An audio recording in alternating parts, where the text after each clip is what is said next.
Hey guys, today we'll be having a quick review of the Rocket.Chat. So in 2026, Rocket.Chat remains a powerhouse alternative for organizations that want Slack-like functionality without sacrificing total data sovereignty.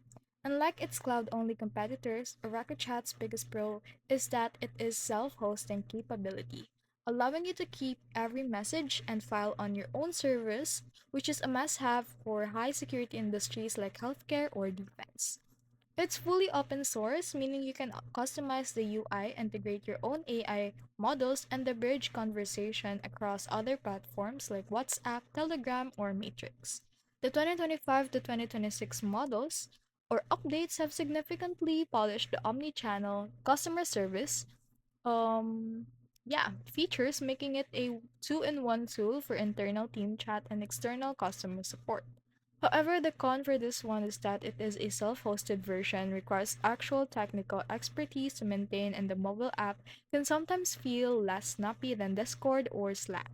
Final verdict for this one is that if privacy and customization are your top priorities, then Rocket Chat is a gold standard, but if you want a zero effort setup, you might find the maintenance of a self hosted instance a bit of a headache.